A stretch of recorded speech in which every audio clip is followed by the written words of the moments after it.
CH-1 आकाश wish मोती पृथ्वी से लाखों किलोमीटर दूर एक अलग दुनिया के एजियो क्लाउड महाद्वीप पर 4 सबसे घातक क्षेत्रों में से एक काली पहाड़ी जिसे मौत की पहाड़ी के नाम से भी जाना जाता है। कहते हैं कि इस पहाड़ी से जो भी नीचे गया है वो कभी जीवित नहीं बच सका। पिछले 3 वर्षों के दौरान इस पहाड़ी से नीचे जाने वालों की संख्या बहुत अधिक हो गई है, जिनमें से कोई भी जीवित नहीं लौटा, जिसमें 3 स्वर्गीय राजा रैंक के अत्यंत शक्तिशाली लोग भी शामिल थे। इस समय इस पहाड़ी के किनारे पर एक काले बालों वाला काली आंखों वाला लड़का एक चट्टान के सहारे खड़ा हुआ था। उसके काले बाल उसके कंधों तक लहरा रहे थे। उसकी हाइट लगभग 6.5 फीट होगी। गठीला बदन, गोरा रंग, बिल्कुल किसी देवता की तरह। उसके शरीर की बनावट इतनी आकर्षक थी कि कोई भी लड़की उसे पहली ही नज़र में अपना दिल दे बैठे। लेकिन इस समय उसके काले कपड़ों के ऊपर हर जगह खून ही खून था। उसके सुंदर शरीर पर कई खुले घाव थे। उसकी छाती फूल गई थी, उसकी सांसें भारी होती जा रही थीं, उसका पूरा शरीर और मांसपेशियां हल्की हल्की कांप रही थी, जो साफ तौर पर उसकी थकावट का संकेत दे रही थीं। अगर वहां पर वो चट्टान ना होती तो शायद वो अपने पैरों पर खड़ा भी नहीं हो पाता। हालांकि आंखें कोल्ड ब्लेडों की तरह ठंडी और शांत थी। उसके चेहरे पर एक तिरस्कार भरी मुस्कान थी। उसके चारों ओर सैकड़ों की संख्या में लाशों के ढेर था। उस लड़के को देखकर ऐसा लग रहा था जैसे कि उसने अभी अभी एक भयानक लड़ाई लड़ी थी और अकेले ही इन सैकड़ों लाशों का ढेर लगा दिया हो। लेकिन अभी भी उसके सामने लोगों की एक अंधेरी भीड़ खड़ी थी, जिसने उसके सारे रास्ते बंद कर रखे थे। इस भीड़ में से एक व्यक्ति की आवाज़ पूरी पहाड़ी में गूंजती है, देखो तुम अब चारों ओर से घिर गए हो, अब तुम्हारे पास भागने का कोई रास्ता नहीं है। इसलिए अगर तुम वो आकाश विश मोती हमें पकड़ा देते हैं तो शायद हम तुम्हें जीवित रहने का एक मौका दे सकते हैं। तभी एक और व्यक्ति बोलता है, यदि तुम जल्दी से जल्दी आकाश विश मोती के साथ सरेंडर करते हो तो हम तुम्हें एक आसान मौत दे सकते हैं, वरना फिर एक दर्दनाक मौत का स्वाद चखने के लिए तैयार हो जाओ। एक और आवाज़ उस लड़के के कानों में पड़ती है, अथर्व, इतने जिद्दी मत बनो। आकाश विश मोती इस महाद्वीप की सबसे पवित्र वस्तु है और इस पवित्र वस्तु के योग्य नहीं हो। भीड़ से इसी तरह एक के बाद एक आवाज़ें आ रही थी। वहां पर मौजूद वो सभी लोग न्याय और धार्मिकता जैसे शब्द चिल्ला रहे थे, जो खुद एक साथ मिलकर एक अकेले लड़के पर हमला कर रहे थे।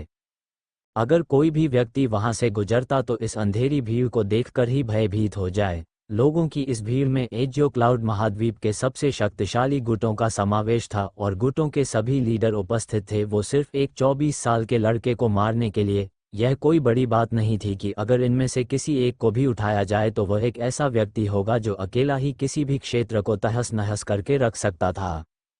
अब वे सभी मिलकर इस युवा लड़के के पीछे पड़े हुए थे, विशेष रूप से उसके हाथ में उपस्थित आकाश विश मोती के लिए, जो कि एजियो क्लाउड महाद्वीप की सबसे पवित्र वस्तु थी। वे सभी पिछले 3 दिनों से अथर्व का शिकार कर रहे थे और वे अपनी मेहनत का फल पाने का और इंतजार नहीं कर सकते थे, और वे धीरे धीरे अथर्व की ओर बढ़ने लगे। तभी अथर्व ठंडे स्वर में हंसा और अपना दाहिना हाथ ऊपर उठाया और बोला, तुमको ये चाहिए? आकाश विश मोती। उसके हाथ में मंद चमक वाली एक हरे रंग का मोती दिखाई दिया। जैसे ही यह मोती चमका, हर कोई अपनी जगह पर रुक गया। हरे मोती को देखकर उनकी आंखें लालच से चमक उठी थीं। ये सभी लोग जो दुनिया को डराने के लिए तो काफी ताकतवर थे, लेकिन अथर्व की नज़र में केवल गंदे और मूर्ख थे। उसने एक बार फिर अपनी तलवार पर धीरे धीरे पकड़ मजबूत की और लड़ने को तैयार हुआ और अपनी ओर आती हुई भीड़ को तिरस्कार से देखा।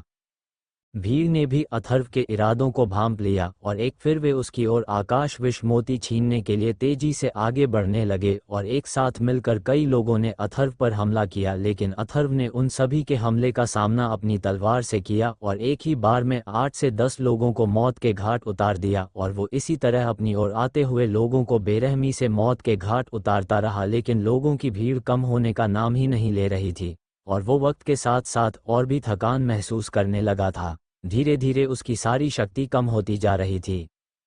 अथर्व भी अच्छी तरह से अपनी शक्ति को कम होता हुआ महसूस कर पा रहा था, लेकिन लड़ने के अलावा उसके पास और कोई रास्ता नहीं था। लेकिन वो ये भी जानता था कि असली समस्या ये भीड़ नहीं, असली समस्या तो शक्तिशाली गुटों के लीडर हैं जो दूर खड़े होकर लड़ाई को देख रहे थे।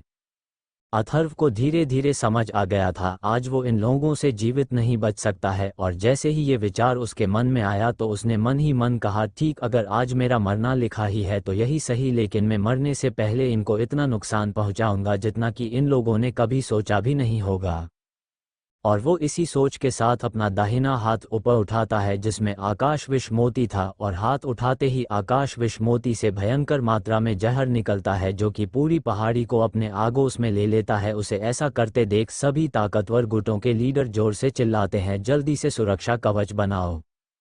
और वे सभी अपने चारों ओर एक मजबूत सुरक्षा कवच बना लेते हैं जिससे वे उस जहर से बच जाते हैं, लेकिन जो लोग थोड़े से भी कमजोर थे उनका सुरक्षा कवच एक झटके में जहर के प्रभाव से पिघल जाता है और एक झटके में उनके शरीर काले पड़ जाते हैं और एक ही बार में सैकड़ों की संख्या में लोग मौत की नींद से जाते हैं। इसका सबसे ज्यादा प्रभाव उन लोगों पर पड़ता है जो अथर्व के सबसे ज्यादा पास थे और उससे युद्ध कर रहे थे। जहर के प्रभाव से उनकी हड्डियां तक गल जाती है और उनके शरीर का कोई नामो निशान तक नहीं बचता है। लेकिन अथर्व आकाश विष मोती के लगभग सारे जहर का उपयोग कर लिया था और ऐसा करने के लिए उसे अपने शरीर की बची खुची सारी शक्ति का उपयोग करना पड़ा था, इसलिए उसकी हालत भी बहुत खराब हो चुकी थी। वो मुश्किल अपने पैरों पर खड़ा था। वहीं जब धीरे धीरे जहर का कोहरा हटता है तो शक्तिशाली गुटों के लीडर देखते हैं कि एक झटके में उनके साथ आए लोगों की संख्या आधे से भी कम हो गई थी, तो वो गुस्से से बौखला उठते हैं और उनमें से एक लीडर जोर से चिल्लाते हुए कहता है, अथर्व, हमने तुझे जीवित रहने का एक मौका दिया था, लेकिन अफसोस कि तूने मौत को चुना, तो अब मरने के तैयार हो जाओ। और अपनी इसी वाक्य के साथ वो शक्तियों से भरा भाला सीधा उसकी ओर फेंकता है। वो भाला सीधा अथर्व के सीने की ओर तेजी से बढ़ता है। अथर्व इस हमले बच नहीं पाता है और वो शक्तियों से भरा भाला सीधा अथर्व के सीने में धंस जाता है और उसकी जोर से चीख निकलती है, आह। और वो अपने घुटनों के बल नीचे गिर जाता है और धीरे धीरे उसकी बंद हो जाती हैं और पूरी पहाड़ी पर खामोशी छा जाती है। कुछ देर की खामोशी के बाद जब गुटों के लीडर देखते हैं कि अथर्व अब अपनी जगह से हिल भी नहीं रहा है तो वो समझ जाते हैं कि अब उसका अंत हो चुका है और वे पास में ही खड़े एक सैनिक को आदेश देते हैं, जाओ उसके हाथ से वो आकाश विष मोती ले आओ। वो सैनिक धीरे धीरे अथर्व की ओर बढ़ता है और उसके पास जाकर उसके हाथ से आकाश विष मोती लेने के उसकी बंद मुट्ठी खोलता है तो वह देखता है कि वह अपनी सारी ताकत लगाने के बाद भी अथर्व की बंद मुट्ठी नहीं खोल पा रहा है कि तभी अचानक अथर्व की बंद आंखें एक झटके में खुलती हैं, जिसे देख उस सैनिक का चेहरा डर के मारे पीला पड़ जाता है और वो लड़खड़ाते हुए पीछे हटने लगता है। लेकिन जब तक वो पीछे होता तब तक अथर्व की तलवार उसकी गर्दन के आर पार हो जाती है। फिर अथर्व अपने सीने में धन से भाले को देखता है और उसे अपने सीने से बाहर खींचता है। भाला बाहर निकलते ही उसके सीने से खून की एक तेज धार निकलती जिससे उसके काले कपड़े खून से लाल हो जाते हैं। फिर वो अपनी नज़र उन लीडरों की करता है, उसकी आंखों में गहरी नफरत साफ देखी जा सकती थी। वो कहता है, मेरे गुरु ने अपना जीवन दुनिया को बचाने की कोशिश में बिताया। उन्होंने ना तो कभी कोई लाभ चाहा और ना कोई प्रसिद्धि, फिर भी अनगिनत लोगों को बचाया। लेकिन इस आकाश विष मोती के कारण तुम तथाकथित न्याय संप्रदाय के लोगों ने 7 साल पहले मेरे गुरु को मार डाला। मुझे नफरत है, अपने आप से नफरत है, क्योंकि मैं इतना बेकार हूं कि मैंने इन 7 वर्षों में तुम सभी बकवास न्याय संप्रदायों को खत्म नहीं किया। उसके हर शब्द में गहरी नफरत भरी हुई थी। हालांकि 7 साल हो गए थे, फिर भी अपने गुरु की मृत्यु के बारे में सोचते ही उसकी आंखों से खूनी आंसू बहने लगे। अथर्व को नहीं पता था कि उसके माता पिता कौन थे। जब उसके गुरु ने उसे पाया तो ऐसा लग रहा था जैसे कि वह अभी केवल कुछ ही दिनों का था। वह गहरे वसंत का समय था जब उसके गुरु को एक नन्हा बच्चा मिला था। उन्होंने उसका नाम अथर्व रखा और उसे अपने साथ ले आए इस उम्मीद में कि उसका दिल बादलों की तरह शुद्ध और पानी की तरह साफ होगा, ताकि जब वो बड़ा हो तो उसे मरते हुए लोगों को बचाने और घायलों को ठीक करने के लिए एक उपचारक के रूप में उनकी कला विरासत में मिले। चाहे बीमारी या आघात कितना भी गंभीर क्यों न हो, वे उन सभी को ठीक कर सकते थे। ऐसा आकाश विष मोती के कारण हुआ था। आकाश विष, इन 2 शब्दों का मतलब था कि यह मोती अत्यधिक जहरीला था, लेकिन दवा और जहर एक ही मूल के थे। गुरु ने कभी इसके जहर का प्रयोग नहीं किया।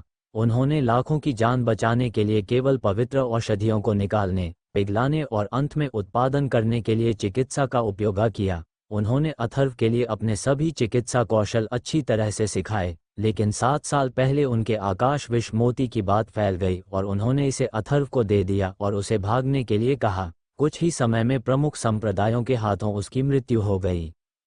जब उसके गुरु की मृत्यु की खबर अथर्व तक पहुंची तो 3 दिनों तक रोता रहा। नफरत की जड़ उसके दिल में मजबूती से जीम हुई थी और अब उसने औषधीय कला में अभ्यास करना छोड़ दिया। इसके बजाय उसने आकाश विष मोती से जहर सोख लिया। बदला लेना ही उसका एकमात्र लक्ष्य बन गया। 7 साल के बाद उसने जहर पर महारत हासिल कर ली और बदले की भावन प्रकट की। 10 दिनों से भी कम समय में जहर हजारों मील तक फैल गया, जिससे अनगिनत लोगों की मौत हो गई। साथ ही पूरे एजियो क्लाउड महाद्वीप पर दहशत फैल गई। इसने ताकतवर और पराक्रमी लोगों को आकर्षित किया क्योंकि वे इस खजाने से मोहित गए थे और उन्होंने आकाश विष मोती को प्राप्त करने के लिए अथर्व की खोज करना शुरू कर दी और आज स्थिति यहाँ तक आ पहुंची है। इसी बीच अथर्व की मंगेतर की भी हत्या कर दी गई, जो कि अथर्व के साथ एक शांतिपूर्ण जीवन बिताना चाहती थी, लेकिन उसकी ये इच्छा मात्र एक इच्छा ही रह गई। इन सभी बातों को सोचते ही अथर्व का दिल एक बार फिर भारी हो गया। उसने अपनी आंखों से सभी को घृणा भरी नजरों से देखा और ठंडे स्वर में हंसा। उसने दहाड़ते हुए कहा, तुम लोग मेरा आकाश विष मोती चाहते हो, तुम सभी दिन में सपने देखते रहो। इतना कहने के बाद अथर्व ने अपना हाथ उठाया और आकाश विष मोती को अपने मुंह में फेंक दिया और आकाश विष मोती उसके गले से होते हुए सीधा उसके पेट में चला गया। ये देखकर गुटों के लीडर गुस्से में पागल ही गए और वे जोर से चिल्लाए, क्या कर रहे हो? उसने आकाश विष मोती निगल लिया। अथर्व, क्या तुम इतनी बुरी तरह मरना चाहते हो? ठीक है, कोई बड़ी बात नहीं, हम उसे मार डालेंगे और उसके शरीर के टुकड़े करके आकाश विष मोती ले लेंगे। आकाश विष मोती उसके शरीर में प्रवेश कर गया, लेकिन उसके शरीर में जहर नहीं फैला और ना उसके शरीर को इससे कोई नुकसान पहुंचा जैसा कि उन लोगों ने सोचा था। उसके शरीर से हल्की हरी रोशनी निकल रही थी। तभी एक लीडर बोला, अब उसे मार डालो, अन्यथा उसके शरीर में आकाश विष मोती बदल सकता है।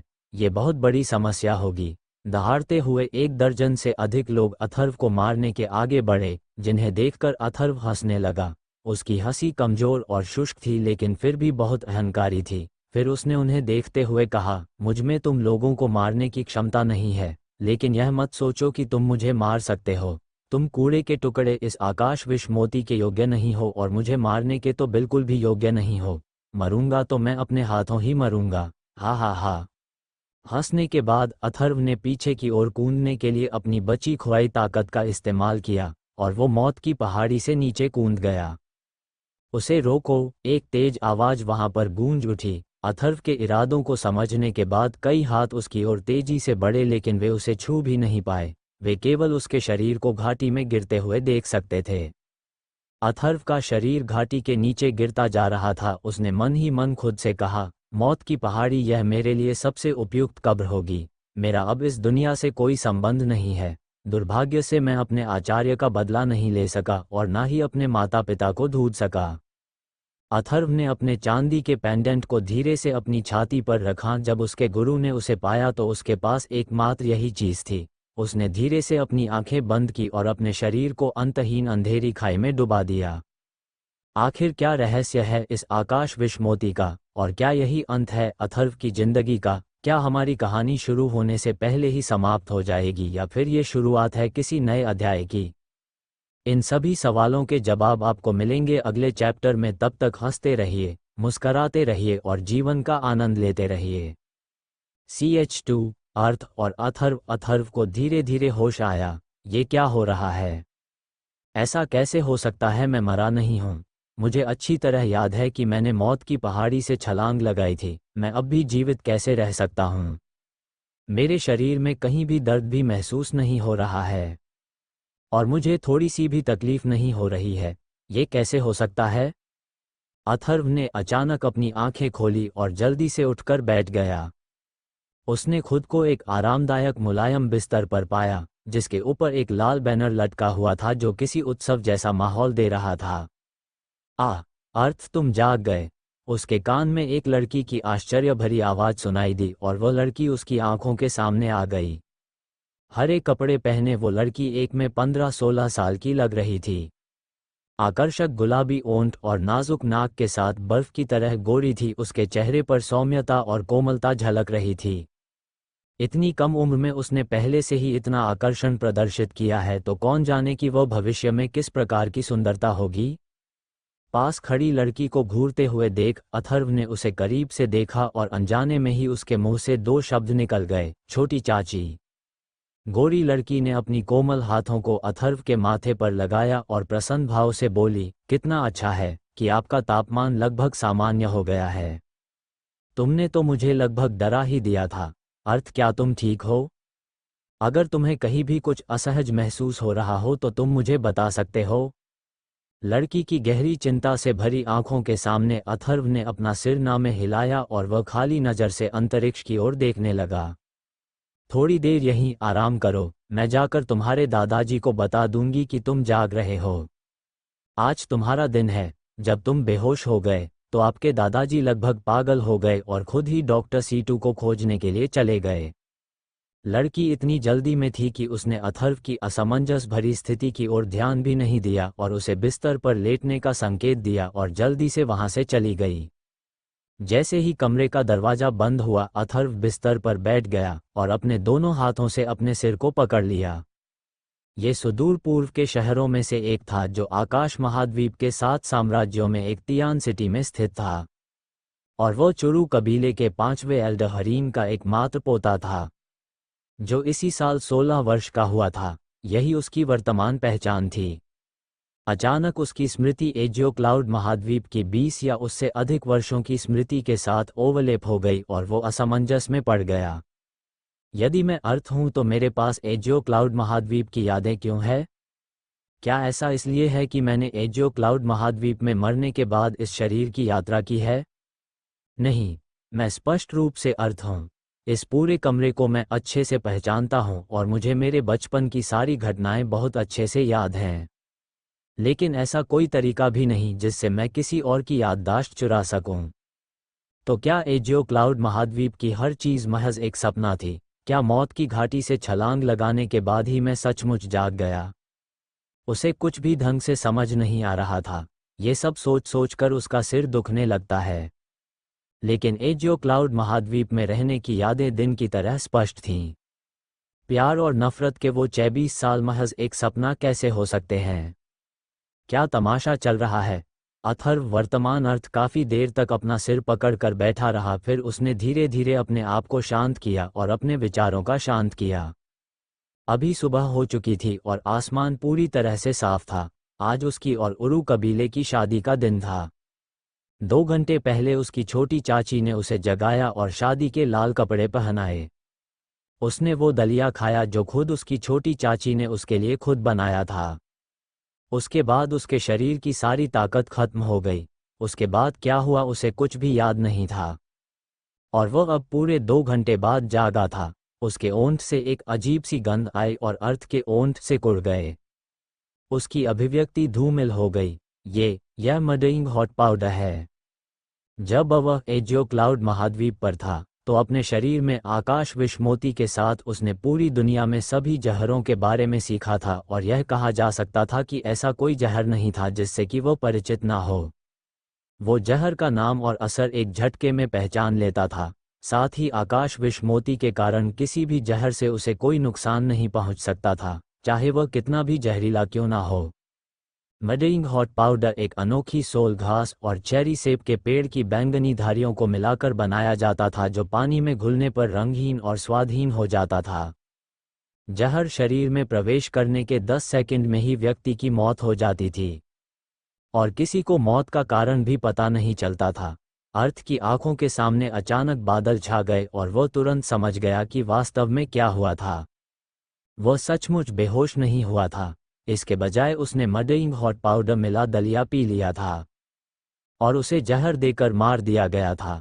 उसका जन्म एजियो क्लाउड महाद्वीप में ही हुआ था, लेकिन मौत की पहाड़ी से छलांग लगाने के बाद वास्तव में उसका इस दुनिया में एक मृत शरीर में पूर्ण जन्म हुआ था।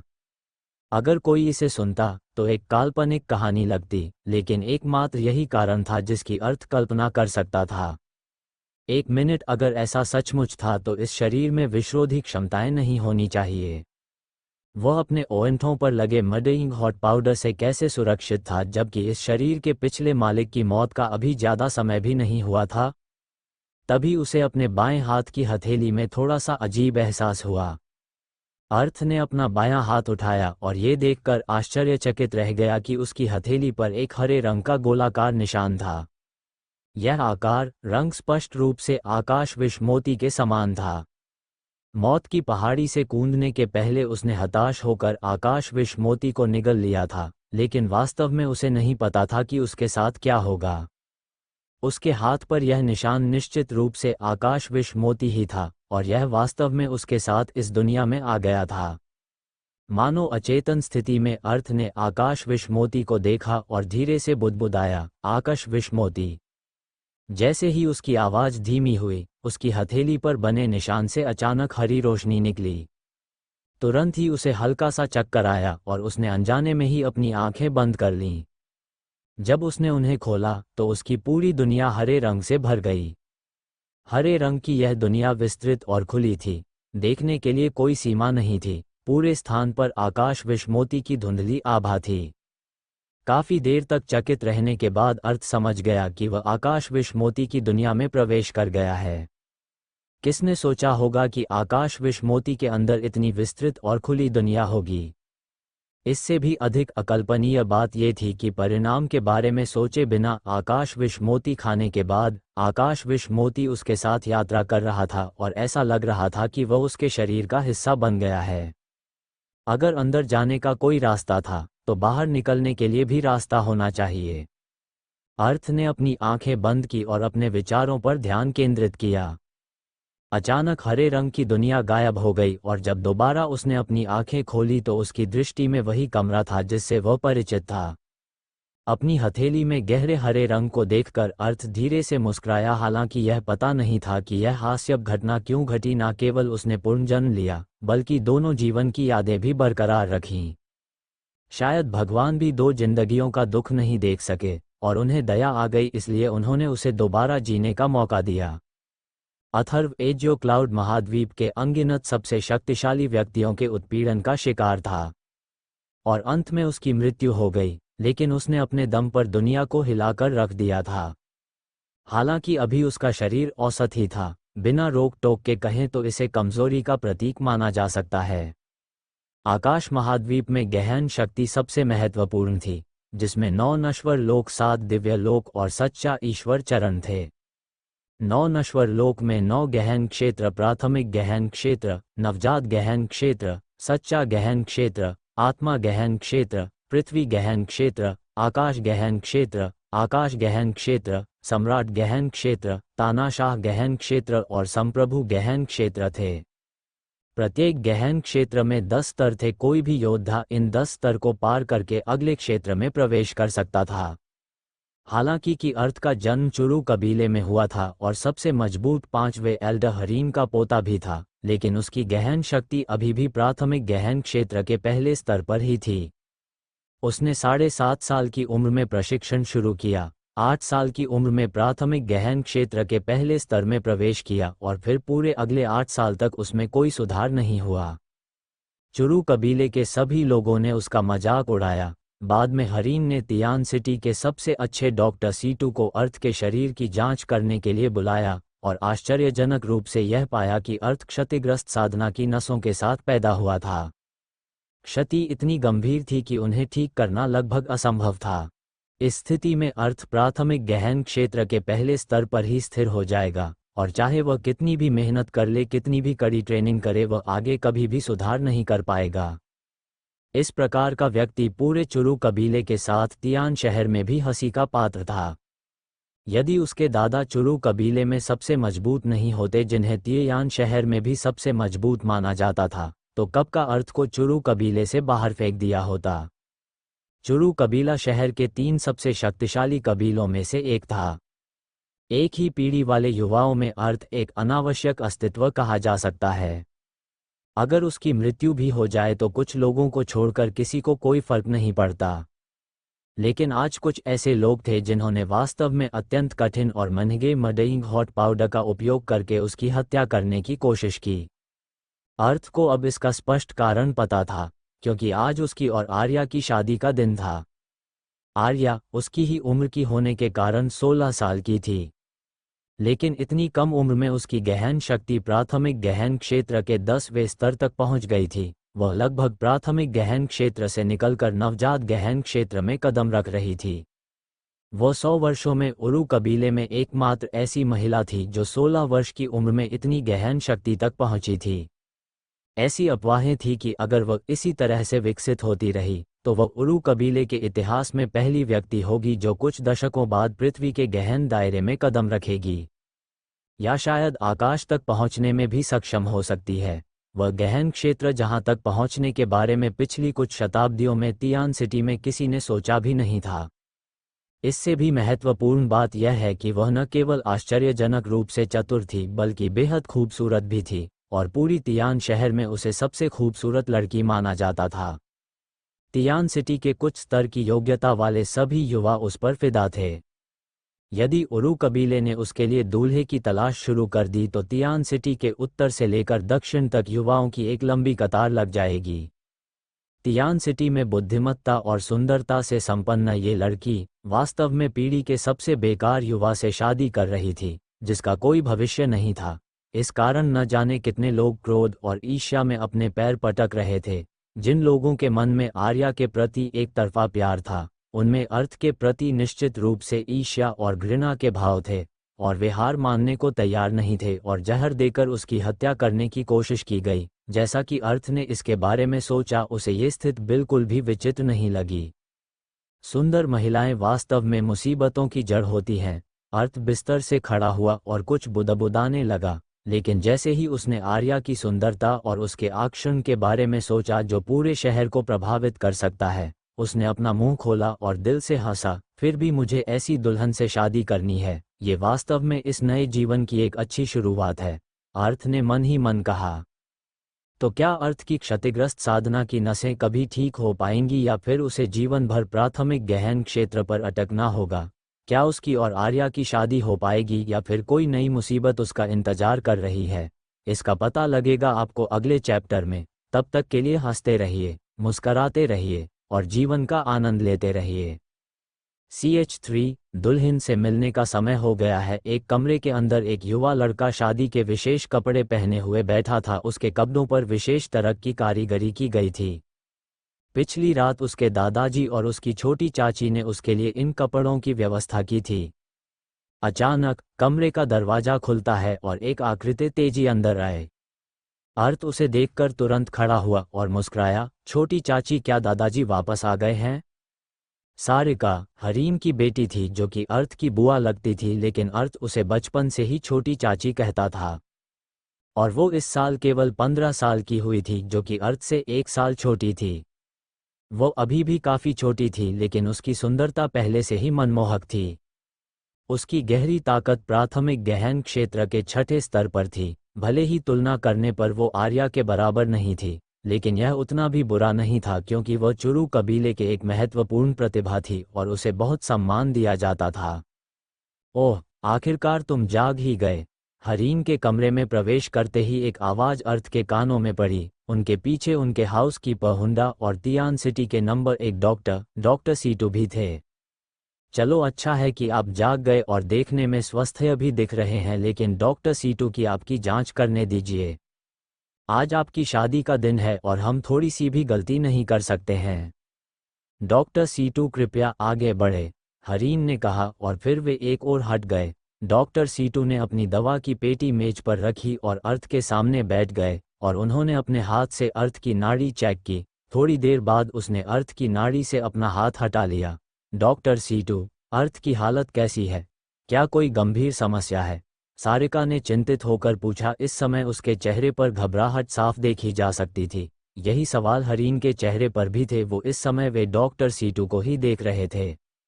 डॉक्टर सीटू का चेहरा धीरे धीरे चमक उठा और मुस्कुराहट में बदल गया। बुजुर्ग हरीन, आपको चिंता करने की जरूरत नहीं है। आपके पोते की शारीरिक स्थिति बिल्कुल ठीक है। उन्हें कोई बड़ी बीमारी तो ठीक, कोई मामूली सर्दी तक नहीं है। शायद आपका पोता अत्यधिक उत्साह के कारण बेहोश हो गया था। आखिरकार आपका पोता उरु कबीले की बेटी से शादी जो कर रहा है, जो शहर की नंबर 1 सुंदरी है। हा हा हा। इस बात का अफसोस डॉक्टर सीटू को भी था। हालांकि उन्होंने इसे छुपाने की काफ़ी कोशिश की थी, लेकिन उनके शब्दों से उनका अफसोस जाहिर हो गया। एक प्रतिभाशाली महिला का एक ऐसे निकम्मे से विवाह करना जिसका कोई भविष्य नहीं है, किसी के लिए भी इसे स्वीकार करना बहुत मुश्किल था। ये ठीक है, डॉक्टर सीटू ने अपना हाथ हिलाते हुए उत्तर दिया और अपनी पेटी उठाकर कहा, चूंकि आपका पोता ठीक है इसलिए अब मैं विदा लूंगा। तियान सिटी की सबसे प्रतिभाशाली पोता बहू मिलने पर एल्डर हरीन को बधाई। मैं नहीं जानता कि इस समय कितने लोग आपसे ईर्ष्या कर रहे होंगे। हा हा हा। डॉक्टर सीटू जोर से हंसा और फिर उसने अपने कदम दरवाजे की ओर बढ़ा दिए। तभी हरीन ने कहा, तुम्हें शादी में शराब पीने के लिए आना है, याद रखना। हाँ मैं जरूर आऊँगा, डॉक्टर सीटू ने कहा। उसके बाद हरीन ने हुंडा की ओर देखकर कहा, हुंडा जाओ डॉक्टर सीटू को बाहर तक छोड़कर आओ। क्या तुम सचमुच ठीक हो? क्या तुम्हें कहीं भी असहज महसूस हो रहा है? डॉक्टर सीटू के जाने के बाद हरीन ने अर्थ से पूछा। वो अभी भी चिंतित थे और सोच में डूबे हुए थे जब अर्थ अचानक से बेहोश हो गया था। उसका तापमान गिर गया और उसकी जीवन शक्ति कम हो गई। ये सिर्फ अति उत्साहित का नतीजा नहीं हो सकता। अर्थ की वर्तमान स्थिति को देखते हुए वो वास्तव में ठीक लग रहा था, लेकिन हरीन अभी भी दिल में उस छोटे से संदेह को दूर नहीं कर सका। मैं सचमुच ठीक हूँ दादाजी, आप निश्चित रहें, अर्थ ने सहजता से कहा। फिर जैसे ही उसने हरीन की ओर देखा तो अचानक ही उसके चेहरे पर खटास आ गई और उसे सफ़ेद बालों से भरे सिर के साथ एक चिंतित चेहरा दिखाई दिया। चुरू कबीले में 5 एल्डर थे और हालांकि हरीन 5वां एल्डर था, वह कबीले में सबसे मजबूत व्यक्ति था। 5 साल पहले उसने आत्मा गहन क्षेत्र के 10वें स्तर में कदम रखा था और वह अब उसके शिखर पर था और उसके पास पृथ्वी गहन क्षेत्र में प्रवेश करने का अवसर था। यह एक ऐसा स्तर था जिसका अनगिनत लोगों ने सपना देखा था। वो अभी 55 साल के ही थे, लेकिन उनके सभी बाल पहले ही सफ़ेद हो गए थे। अर्थ जब भी उनके सफ़ेद बालों को देखता तो उसका दिल कड़वाहट से भर जाता था। तियान सिटी के सभी लोगों को पता था कि हरीन के मध्य आयु में ही बाल सफ़ेद क्यों हो गए थे। उनके इकलौते बेटे और अर्थ के पिता अधीर को तियान सिटी का नंबर 1 जीनियस कहा जाता था। 17 साल की उम्र में उन्होंने नवजात गहन क्षेत्र में प्रवेश कर लिया था। 20 साल की उम्र में वह नवजात गहन क्षेत्र के 5वें स्तर पर पहुंच गए थे।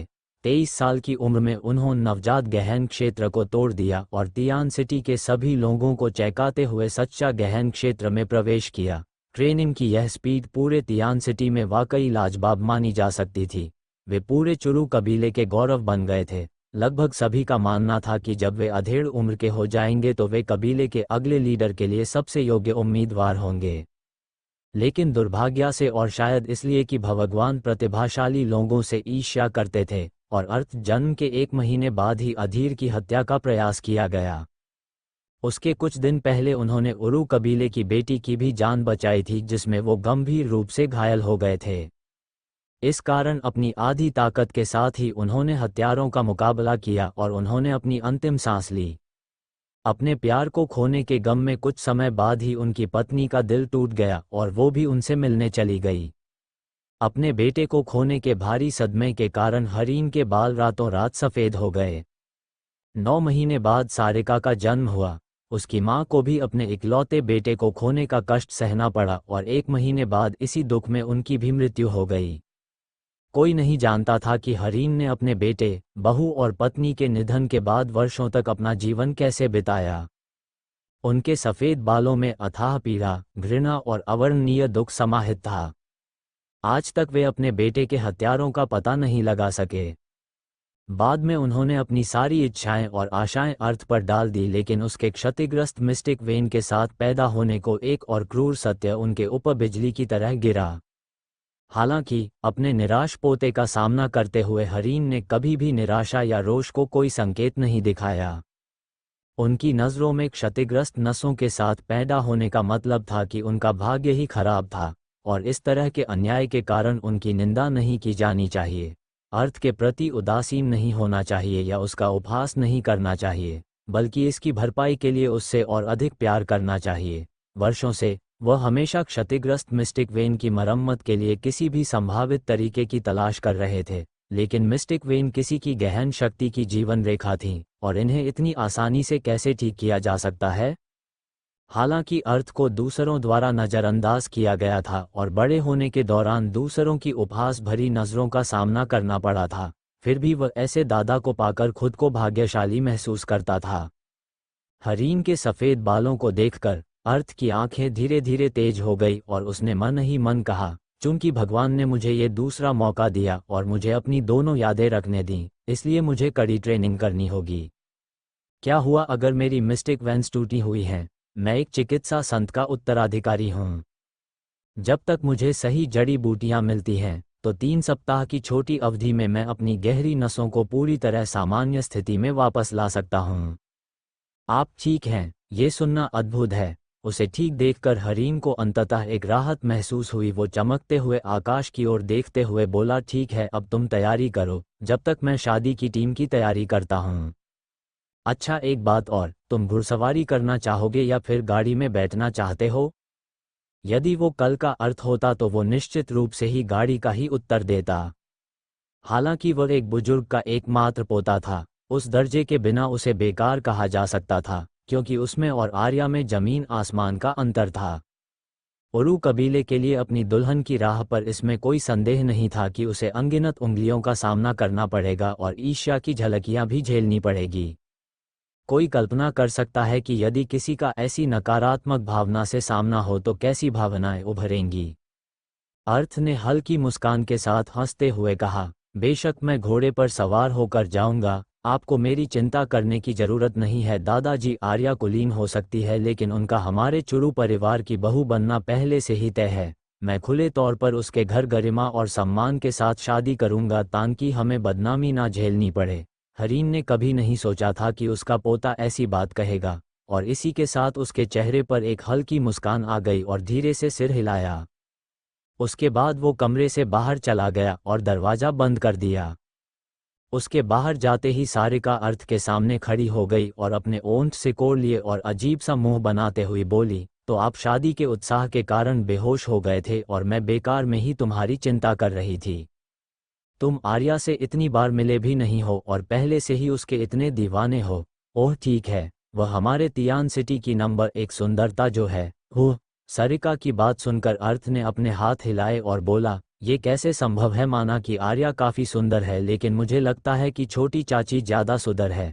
अगर मैं सच में उसकी वजह से बेहोश हुआ होता तो मैं इस जीवन में न जाने कितनी बार बेहोश हुआ होता। क्या ने की छोटी चाची तो हर दिन मेरे साथ होती है।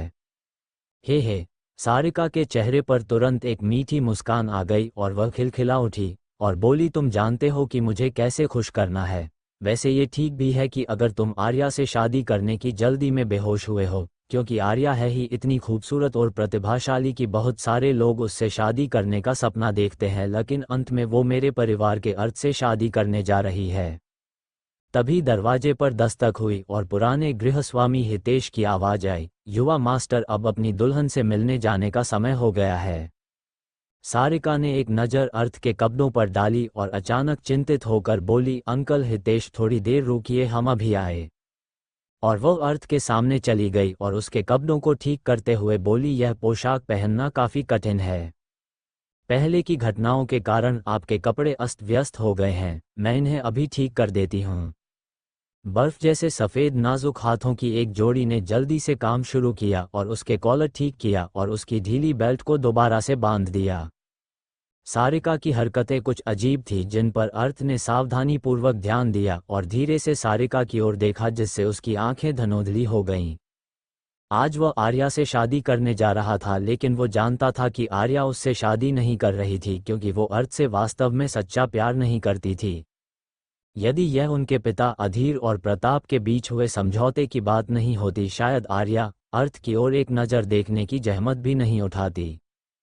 इस दुनिया में एकमात्र लोग जो अर्थ के प्रति दयालु थे वे उसके दादा हरीन और उसकी छोटी चाची सारिका थे। अपने शुरुआती बचपन के दौरान सारिका अर्थ से चुंबक की तरह चिपक कर रहती थी। वो जहां भी जाता वो उसके पीछे पीछे जाती थी और उसे सारिका से एक पल के लिए भी पीछा छुड़ाना भी कठिन था। यदि सारिका उसे कुछ समय के लिए नहीं देखती तो जोर जोर से रोने लगती। हालांकि जब अर्थ 10 साल को हो गया और उसकी क्षतिग्रस्त गहरी नसों के बारे में पता चला तो सारिका रातों रात बड़ी हो गई। वह गहरी नसों के टूटने के परिणामों को जानती थी और फिर वह अपनी पहचान की अवधारण उसकी छोटी चाची के रूप में समझने लगी थी। उसने कमजोर अर्थ के जीवन रक्षा के लिए कठिन तरीकों से प्रशिक्षण लेना शुरू किया। उसके पुनर्जन्म के बाद अर्थ ने महसूस किया कि सारिका के साथ बिताया गया समय जितना शानदार था उतना ही कीमती भी था। हालांकि आर्या उसकी पत्नी बनने वाली थी, लेकिन वह केवल आकाश के उस चंद्रमा की तरह होगी जिसे केवल देखा जाए लेकिन छुआ ना जाए। अगर मैं छोटी चाची जैसी लड़की से शादी करता हूं तो यह सही होगा। इस तरह के विचार अर्थ के मन में अनियंत्रित रूप से उभर आए। CH4 मुझसे शादी करनी होगी। जैसे ही इस तरह का विचार अर्थ के दिमाग आया, उसने झट से सारिका के गाल पर एक किस कर दी। सारिका जोर से चिल्लाई और एक डरे हुए खरगोश की तरह पीछे की ओर उछल गई। उसकी खूबसूरत आंखें आश्चर्य से चौड़ी हो गईं और बोली, तुमने मुझे फिर से चूमा। तुम्हारी प्रतिक्रिया हमेशा की तरह वैसी ही है। अर्थ ने अपने मासूम चेहरे के साथ कहा, जब हम छोटे थे तो हम हमेशा तुम्हारा पसंदीदा खेल चुंबन चुंबन खेलते थे, लेकिन आजकल जब भी मैं तुम्हें चूमने की कोशिश करता हूं तो तुम सदमे आ जाती हो। हाँ, तुम जानते हो कि यह तब था जब हम बच्चे थे। सारिका ने अपने लाल हो चुके चेहरे के साथ कहा, अब हम वयस्क हैं और अब तुम ऐसा नहीं कर सकते। तुम अब जल्द ही एक पत्नी के पति बनने वाले हो और भविष्य में तुम केवल अपनी पत्नी को ही चूम सकते हो। क्यों? अर्थ ने पूछा। क्योंकि मैं तुम्हारी छोटी चाची हूं। सारिका ने अपना पैर पटकते हुए उत्तर दिया। इस सवाल से उसकी सांसें थम गई थी। फिर अगर मैं तुम्हें चूमना चाहूं तो क्या करूं? शरारत से मुस्कराते हुए अर्थ ने अपना हाथ अपनी ठुड्डी पर रखते हुए कहा। फिर तो तुम्हें मुझसे शादी कर लेनी चाहिए, सारिका ने गुस्से में अपनी नाक चढ़ाते हुए कहा। अरे, आप मेरी छोटी चाची हैं, मैं तुमसे शादी कैसे कर सकता हूं? अर्थ ने अपनी आवाज धीमी करते हुए कहा, ये तो तुम जानते हो, लेकिन अगर तुमने एक और बारे मुझे किस करने का साहस किया तो मैं तुम्हारी पत्नी को बता दूंगी। सारिका ने एक तिरछी मुस्कान के साथ कहा। तभी एक फिर हितेश की आवाज आई, युवा मास्टर, क्या आप तैयार हैं? हाँ, मैं अभी बाहर आ रहा हूँ। और अर्थ बाहर जाने के लिए तैयार हुआ। 2 कदम चलने के बाद सारिका ने अचानक उसका हाथ पकड़ लिया और गंभीर चेहरे के साथ कहा, जाने से पहले तुमने जो वादा किया था उसे एक बार फिर से दोहराओ, नहीं तो मैं तुम्हें जाने नहीं दूंगी। कल का वादा? अर्थ ने थोड़ी देर सोचा और बोला, अच्छा ठीक है। आर्या से शादी करने के बाद मैं छोटी चाची के बारे में सिर्फ इसलिए नहीं भूलूंगा क्योंकि मेरी एक पत्नी है। मैं छोटी चाची के साथ पहले की ही तरह उतना ही समय बिताऊंगा, छोटी चाची की आवाज़ों सुनूंगा और बुलाते ही पहले की तरह पहुंच जाऊंगा। मुझे नहीं लगता कि मैं एक भी शब्द भूला हूं। हे कितना अच्छा लड़का है। सारिका मधुरता से मुस्कराई, लेकिन उसने उसका हाथ नहीं छोड़ा और बोली, आज तुम्हें एक और वादा करना होगा। भले ही आर्या तुम्हारी पत्नी बनने वाली है, लेकिन तुम्हारे दिल में वो मुझसे आगे नहीं निकल सकती। जल्दी मुझसे ये वादा करो, जल्दी करो। अर्थ ने उसकी खूबसूरत आंखों को देखा और शरारती अंदाज में बोला, यदि तुम मुझे किस करती हो तो मैं यह वादा करूंगा। फिर तो मुझसे शादी करो। उसकी इस बात के आगे अर्थ कुछ नहीं बोल सका। युवा मास्टर, क्या आप अभी भी तैयार नहीं हैं? शुभ समय आगे बढ़ता जा रहा है। हितेश की आवाज फिर से बाहर से आई। अर्थ ने धीरे से अपना हाथ दरवाजे पर रखा, लेकिन उसे खोलने से पहले वो सारिका के कान में फुसफुसाया, मैं तुमसे यह वादा नहीं कर सकता क्योंकि मेरे दिल में तुम पहले से ही नंबर 1 पर हो। यहाँ तक 100 आर्या भी क्यों न हो, वो तुम्हारी बराबरी नहीं कर सकती हैं। तुम अनमोल हो और अगर तुम मेरी छोटी चाची नहीं होती फिर तो पक्का तुमसे ही शादी करता। और इतना कहकर वो तुरंत दरवाजा खोलकर बाहर चला गया। सारिका थोड़ी देर के लिए अपनी जगह पर ही खड़ी रही। उसके ओठों पर एक मुस्कान तैर गई और फिर वो खुशी खुशी कमरे से बाहर निकल गई। अर्थ जैसे ही कमरे से बाहर निकला, उसकी भव्य शादी की टीम उसका इंतजार कर रही थी। हितेश ने उसे देखकर मुस्कराते हुए कहा, युवा मास्टर कृपया घोड़े पर बैठिए, रास्ते में आपकी हर चीज से रक्षा करूंगा। धन्यवाद अंकल हितेश। अर्थ अंकल हितेश को देखकर मुस्कुराया और तुरंत घोड़े पर बैठ गया। अचानक उसकी बाईं ओर से एक धीमी आवाज आई, ऐसा लगता है जैसे मैं बिल्कुल सही समय पर आया हूं। क्या भाई अर्थ अब अपनी दुल्हन को वापस लेने जा रहे हैं? इसके लिए मेरी ओर से छोटे भाई अर्थ को ढेर सारी शुभकामनाएं। उस पर अर्थ की भौहें थोड़ी झुक गई और उसने देखा कि दो युवक धीरे धीरे उसी की ओर आ रहे हैं। बात करने वाला एक 20 वर्षीय मध्यम कद का युवक था। वह देखने में काफी हैंडसम दिख रहा था। ताजगी भरे चेहरे पर उसकी आंखें बिल्कुल साफ थीं और उसके चेहरे पर एक मुस्कान थी। उसके पीछे एक दुबला पतला युवक भी चल रहा था। उन्हें देखकर अर्थ मुस्कुराया। ओह, यहाँ तो भाई आरव और भाई समर हैं। क्या आप लोग विशेष रूप से मुझसे मिलने के लिए यहाँ आए हैं? आरव चुरू कबीले के लीडर का बेटा था। 20 साल की उम्र में युवा पीढ़ी में उसकी प्रतिभा पूरे कबीले में शीर्ष पर थी। इस समय उसकी गहन शक्ति नवजात गहन क्षेत्र के तीसरे स्थान पर थी। वह अपने पिता जयान का गौरव और कबीले के भविष्य की आशा भी था। कबीले को उससे बहुत सी उम्मीदें थी, क्योंकि अगर कोई दुर्घटना नहीं हुई तो वह जरूर कबीले का अगला लीडर बनेगा। उसे देखकर ऐसा लगता था कि उसमें कई अच्छे गुण थे, लेकिन उसने कभी भी अहंकार नहीं किया। वह ऐसा व्यक्ति था जो सभी के प्रति दयालु और विनम्र था। यहाँ तक कि उसने अर्थ के प्रति भी, जिसे हर किसी के नज़र में विकलांग माना था, कोई बुरा बर्ताव नहीं किया। उसने कभी भी अर्थ का मजाक नहीं उड़ाया। वहीं आरव के पीछे वाले व्यक्ति समर की पहचान इतनी सरल नहीं थी। वो चुरू कबीले का साधारण शिष्य नहीं था, बल्कि वह दूसरे एल्डर का छोटा पोता था। 19 वर्ष की आयु में वो प्राथमिक गहन क्षेत्र के 9वें स्तर पर था। वह हमेशा से आरव के पीछे ही लगा रहता था और उसकी हर एक बात भी सुनता था। हालांकि वो अर्थ के प्रति उतना दयालु नहीं था जितना कि आरव दिखता था। भले ही वे दोनों एल्डरों के पोते थे, लेकिन उसने कभी भी अर्थ की कोई परवाह नहीं की। जब भी अर्थ उससे बात करने का प्रयास करता तो वो उसे या तो नज़रअंदाज कर देता या फिर नाक चढ़ाकर जवाब देता। चुरू कबीले के एल्डर के पोते के रूप में अर्थ के पास उसके पास न केवल अपना निवास स्थान था, बल्कि उसके पास एक छोटा सा आंगन भी था जहां पर उसके दादा हरीन और उसकी छोटी चाची सारिका के अलावा बहुत कम लोग ही उससे मिलने आए थे। इस समय आरव और समर भी उसको शादी की यात्रा पर जाते देखने के लिए यहाँ पर आए थे। हाँ हाँ भाई, आरव ने हार्दिक हंसी के साथ अर्थ के पास आकर कहा, जिस लड़की के तुम आज शादी कर रहे हो वो तियान सिटी का नंबर 1 खजाना है। चूंकि तुम्हारे पास इस खजाने से शादी करने का मौका है, इसलिए तुम्हारा भाई तुम्हारे लिए बहुत खुश है। निसंदेह इससे मुझे थोड़ी जलन भी होती है। हा हा हा। अर्थ भी थोड़ा हंसा और बोला, भाई आरव की प्रतिभा को देखकर तो पूरे तियान सिटी की कोई भी लड़की आपको मना नहीं कर सकती। युवा मास्टर, अब हमें आगे बढ़ना चाहिए, हितेश ने कहा। भाई अर्थ जल्दी करो, हम आपके चुरू कबीले में तियान सिटी का नंबर 1 खजाना शानदार ढंग से लाने का बेसब्री से इंतजार कर रहे हैं। आरव ने मुस्कराते हुए कहा। अर्थ ने सिर हिलाया और ढोल नगाड़ों के साथ उरू कबीले की ओर आगे बढ़ गया।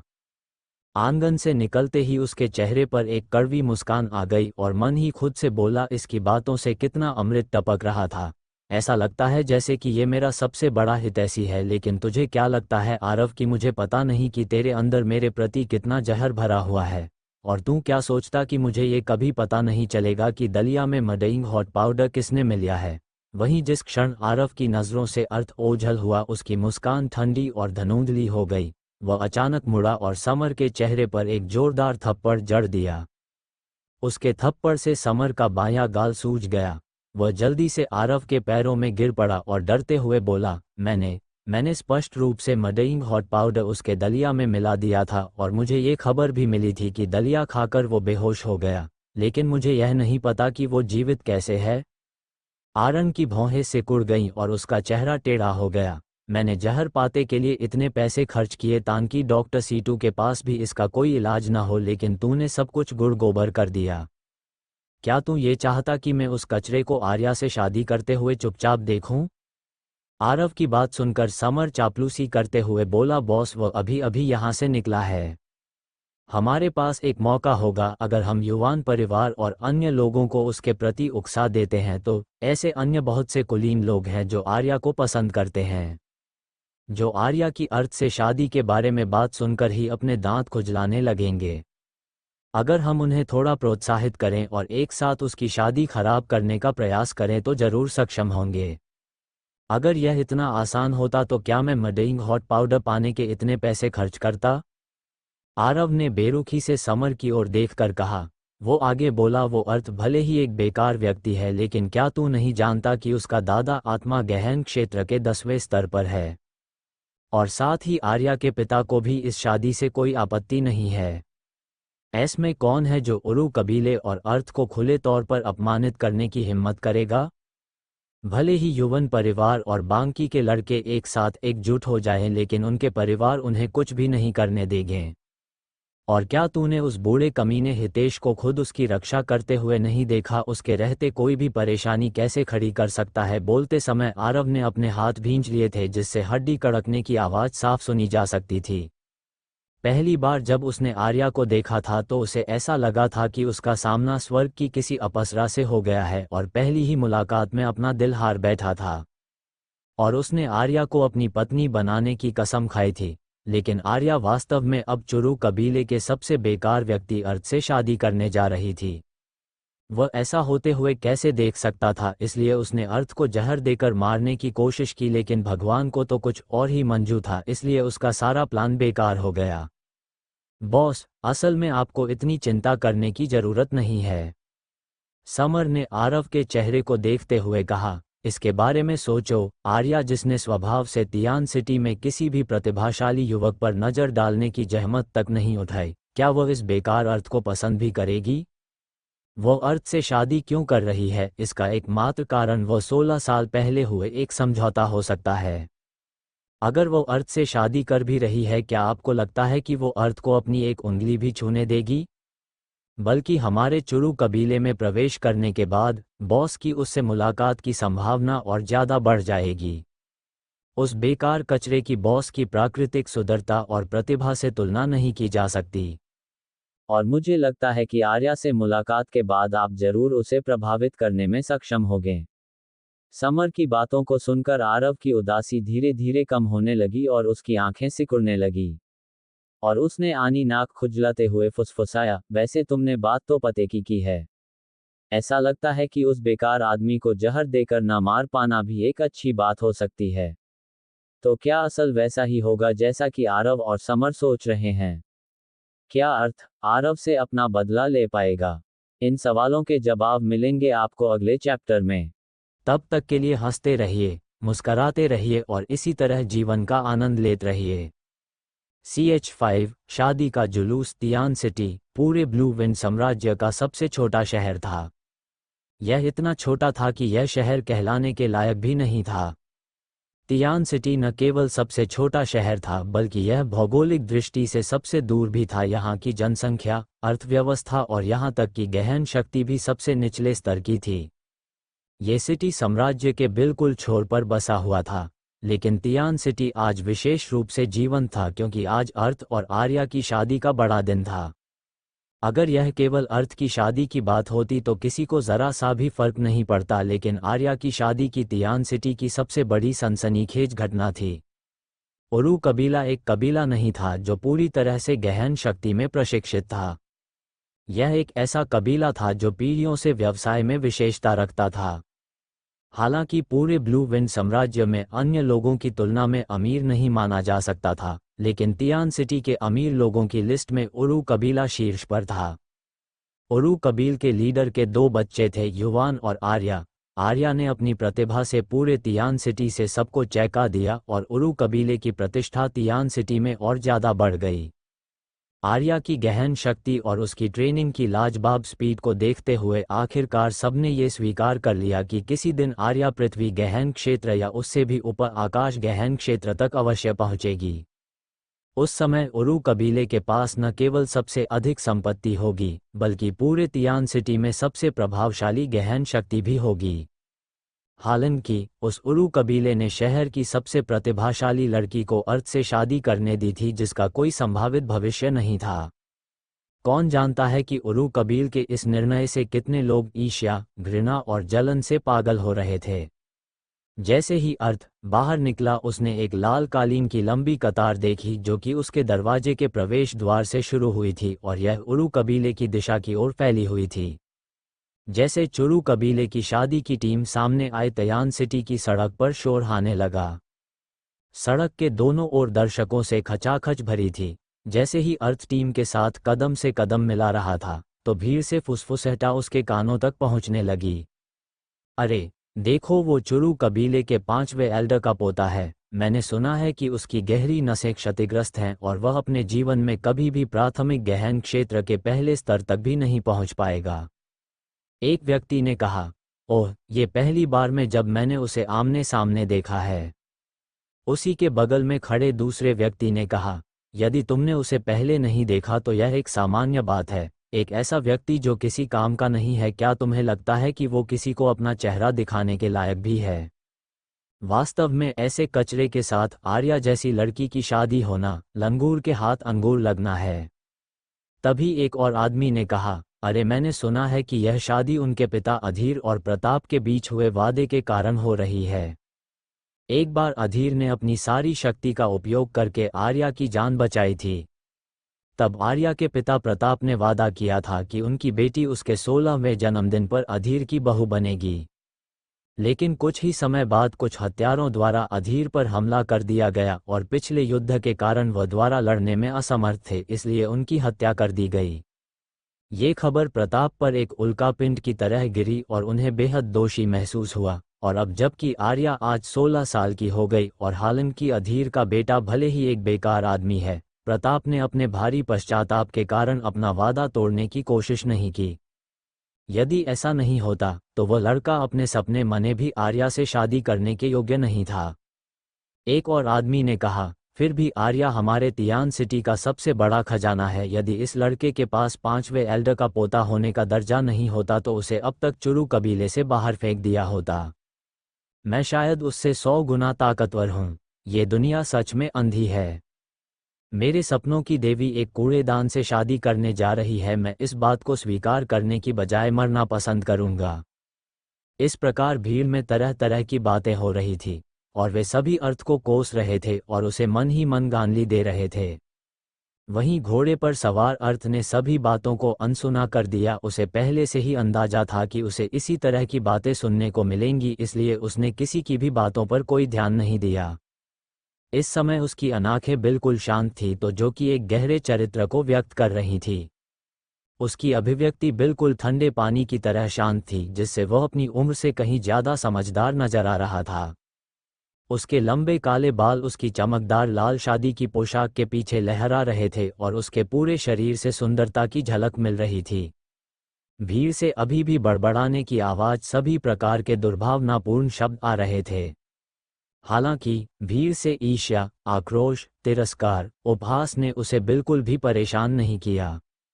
वह भीड़ से बेखबर लग रहा था, क्योंकि उसके चेहरे पर अभी भी एक खूबसूरत मुस्कान बिखरी हुई थी। और उसकी इसी मुस्कान के कारण ये पता नहीं चला कि कितनी लड़कियों ने प्यार में डूबी आंखों के कारण अपना दिल खो दिया। हालांकि अर्थ की गहन शक्ति सबसे कम थी, लेकिन उसका स्वरूप वास्तव में उतना बुरा नहीं था। वो लीडर के बेटे आरव से भी बहुत ज्यादा हैंडसम और सुंदर था। वह अपनी कम गहन शक्ति के कारण कभी कभार ही बाहर आता था, इसलिए वह बहुत सफ़ेद और नाजुक दिखता था, बिल्कुल कामदेव की तरह। इसलिए भले ही अनगिनत युवा अर्थ से इतनी नफरत करते थे कि उनकी दांत खट्टे हो जाते थे, लेकिन उन्हें भी अपने दिल की गहराई में ये स्वीकार करना पड़ा कि वह ऐसा दिखता था कि मानो वास्तव में वह आर्या के योग्य है। अर्थ को घोड़े पर सवार देखकर एक बार फिर भीड़ में किसी की आवाज आई, मैंने सोचा था कि आज अर्थ गाड़ी में सवार होगा, लेकिन ये तो घुड़सवारी कर रहा है। उस स्वभाव से ऐसा लग रहा है कि वास्तव में अफवाहें सच नहीं हैं। जिस कूड़े कचरे को लोग आमतौर पर हेय दृष्टि से देखते हैं, वह हमारे तियान शहर की सबसे बड़ी खूबसूरती से शादी कर रहा है। निसंदेह उसे इसके लिए गर्व महसूस होना चाहिए। ऐसे में उसे घुड़सवारी करके अपनी थोड़ी प्रतिष्ठा तो बचानी ही होगी। एक कड़वी आवाज आई, मैंने सुना है कि युवन कबीले के युवा मास्टर के साथ साथ अन्य परिवारों के युवा मास्टर इस शादी से बेहद नाराज है। क्या आपको लगता है कि वे इस शादी में कुछ हंगामा करने की कोशिश करेंगे क्या? एक आदमी ने सवाल करते हुए दूसरे से कहा।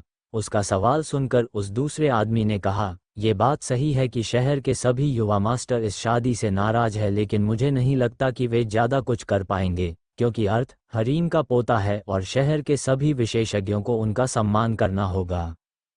उनके बेटे की पहले ही मौत हो चुकी है और उनका केवल एक ही पोता है। उन्होंने अपने जीवन की शुरुआत से ही अर्थ की देखभाल की है।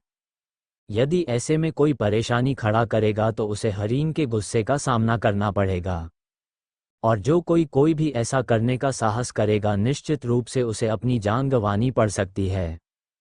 इसके अलावा ये कोई जबरन विवाह नहीं है, ऐसे में कौन है जो पूरे उरु कबीले को भड़काने का प्रयास करेगा? मेरा मानना है कि अभी वे सभी प्रेमी युवक जो वास्तव में परेशानी खड़ी करने की सोच रहे थे, मजबूती से अपने ही घर में बंद हो गए। बारात सामान्य ढंग से चली, न ज्यादा तेज और न ज्यादा धीमी। 5 किलोमीटर से अधिक की यात्रा में लगभग 1.5 घंटे का समय लगा। जैसे ही उसने उरु कबीले के मुख्य द्वार को देखा, अर्थ को एक भयंकर चीख सुनाई दी। एक लंबा, मजबूत व्यक्ति अर्थ की ओर दौड़ा। उसकी लंबाई कम से कम 3 मीटर थी, उसका शरीर बैल के समान मजबूत था और जब वह चलता तो जमीन कांपने लगती थी।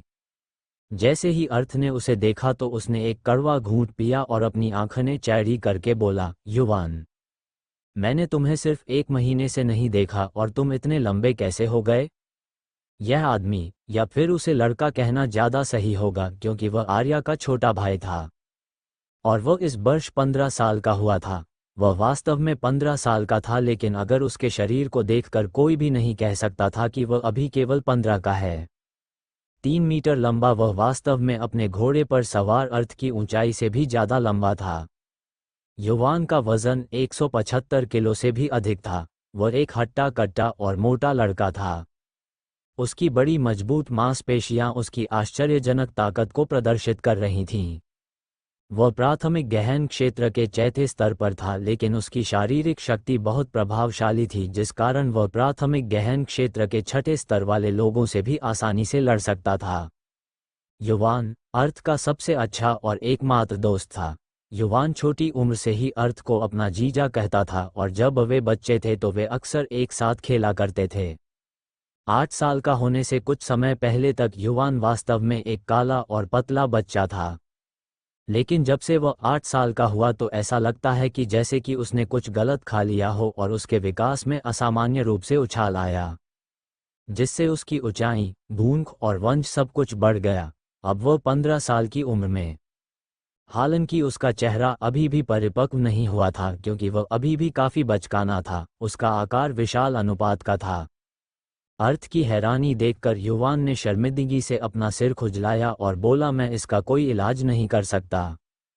मेरे पिता मुझसे रोज डाइट पर रहने को कहते हैं, लेकिन तुम ही बताओ, खुद को भूखा रखना किसी और द्वारा मारे जाने से कहीं ज्यादा बुरा है। अर्थ उसकी बात सुनकर निःशब्द हो गया। इस समय वह केवल 15 का था। एक बार जब वो वयस्क हो गया तो क्या होगा, अर्थ ने इसकी कल्पना करने की भी हिम्मत नहीं की।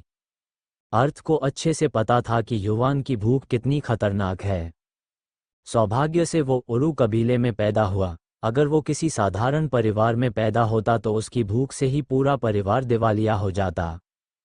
तभी युवान ने मुस्कराते हुए कहा, अरे जीजाजी, आज आप आखिरकार वास्तव में मेरे जीजाजी बनने वाले हैं। उसकी मुस्कान पूरी तरह से सच्ची थी क्योंकि वो इस दिन का काफी समय से इंतजार कर रहा था। उसकी राय में पत्नी के रूप में इतनी मजबूत बहन के साथ कोई भी अर्थ को नीची नज़र से देखने की हिम्मत नहीं करेगा। जल्दी करो और अंदर आओ, मेरी बहन पहले से तैयार है। उसने अपना सिर थपथपाया और बोला, ओह, दरवाजा मैं खोलूंगा। इसके बाद युवान उरु कबीले के प्रवेश द्वार की ओर मुड़ा और एक पहाड़ की तरह भाग गया। बारात उरु कबीले के प्रवेश द्वार पर पहुंची। दरवाजे पर अर्थ ने मुस्कराते हुए प्रताप उरु को देखा। वह जल्दी से अपने घोड़े से उतरा और प्रताप उरु के सामने खड़ा हो गया। उसने उन्हें आदरपूर्वक नमस्ते किया। अंकल उरु, हाँ, इतने समय बाद भी तुम मुझे अंकल ही कहते हो? प्रताप उरु हंसे। उनका कद ज्यादा लंबा नहीं था, वे सामान्य से थोड़े अधिक वजन वाले मध्यम आयु वर्ग के व्यक्ति थे। अर्थ की आंखें चमक उठी और उसने विनम्रता से उत्तर दिया, ससुर जी। वह प्रताप के प्रति हमेशा से सम्मानजनक रहा था क्योंकि प्रताप और उसके पिता का रिश्ता काफी अच्छा, बिल्कुल 2 भाइयों की तरह था। उसे सभी लोगों ने तिरस्कारपूर्ण नजरों से देखा, लेकिन प्रताप ने हमेशा से उसकी परवाह की थी। भले ही क्षतिग्रस्त मिस्टिक वैंस के साथ पैदा हुआ था, फिर भी प्रताप ने अपना वादा नहीं तोड़ा। हाँ, बढ़िया। प्रताप ने अपना सिर हिलाया और अर्थ के कंधे को थपथपाया। चियर, आज मैं तुम्हें अपनी बेटी आर्या दूंगा। हालांकि अभी आप कोई बड़े नायक नहीं है, लेकिन तुम्हारे पिता एक अद्भुत व्यक्ति थे। वो एक भावुक और धर्मी व्यक्ति थे। आप अधीर के बेटे हैं। भले ही आपकी मिस्टिक वैन्स क्षतिग्रस्त हो गई हों, लेकिन मुझे विश्वास है कि आप भविष्य में आप अपने पिता के समान ही एक महान व्यक्ति बनेंगे। मेरी बेटी के साथ अच्छा व्यवहार करो, और उन लोगों को जो बकवास करते हैं और केवल द्वेष में अपना मुंह फड़फड़ा सकते हैं, उन सभी का मुंह बंद कर दो। अर्थ की आंखें गुस्से से सुलग उठी। उसने दृढ़तापूर्वक धीरे से सिर हिलाया। ससुर जी, आप चिंता न करें। जो लोग मुझे घृणा की दृष्टि से देखते हैं, एक बार जब मेरी गहरी नसें ठीक हो गई तो एक सोया हुआ भयानक अजगर रसातल से जाग जाएगा, जो उन लोगों को निश्चित रूप से लोगों का सम्मान करना सिखा देगा जो मुझे नीची दृष्टि से देखते हैं। प्रताप उरु उसके गुस्से से आश्चर्यचकित थे। वह हमेशा से जानते थे कि अर्थ एक कमजोर दिमाग वाला, हल्के स्वभाव वाला और अचेतनहीन भावना वाला व्यक्ति था। अर्थ के निडर शब्दों, तेज नज़र और शांति ने उसे अर्थ को एक अलग तरीके से देखने पर मजबूर कर दिया, जो कि उसके पिछले दृष्टिकोण से बिल्कुल अलग था। अच्छा है, प्रता ने अपना सिर हिलाया और फिर से अर्थ के कंधे को थपथपाया। मुझे पता था कि अधीर को बेटा कोई साधारण बच्चा नहीं हो सकता। मैं उस दिन का इंतजार करूंगा जब यह अजगर जागेगा। अब ठीक है, आर्या आपका इंतजार कर रही है। क्या अर्थ अपनी मिस्टिक वैन्स ठीक कर पाएगा? क्या वो अपना मजाक उड़ाने वाले लोगों से अपना बदला ले पाएगा? क्या उसकी शादी शांतिपूर्ण तरीके से हो पाएगी? इन सभी सवालों के जवाब आपको मिलेंगे अगले चैप्टर में। तब तक के लिए हंसते रहिए, मुस्कराते रहिए और इसी तरह जीवन का आनंद लेते रहिए।